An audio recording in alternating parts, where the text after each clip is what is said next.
if you close any school, you as a Board of Ed, if you decide to move forward with closing a school, when you get to that decision, you as a Board of Ed have to come to a determination as to whether or not you need that building for school system purposes. And if you conclude that you do not, then the next step in the process, and there's administrative processes at the state level, but the next step in that process is then to surplus the public property back to the county commissioners.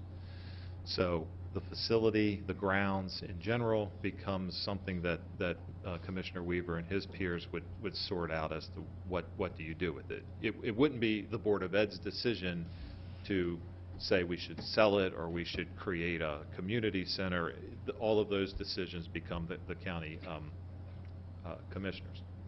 If there's something on a property like a playground, then you could make a decision as to what to do with that playground. You won't have other certainly schools. Parks and Rec would be a consideration from the county to say, here's some available recreation space. And I would also say to board members, one of the things that we have been dealing with as a central office is this space in this building has been repeatedly identified as being needed as county space.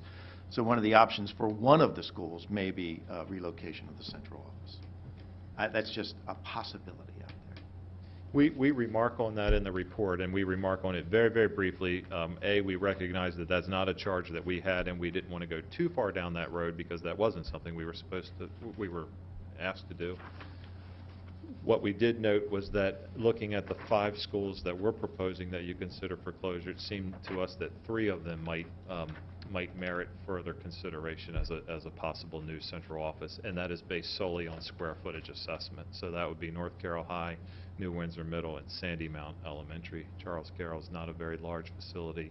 I think the thought with Mount Airy was about square footage, and that and it may not be true, I don't even know, but that the citizens might view that as not central enough to serve as a central office for not just for employees, but for public needs and coming for central services and that sort of thing.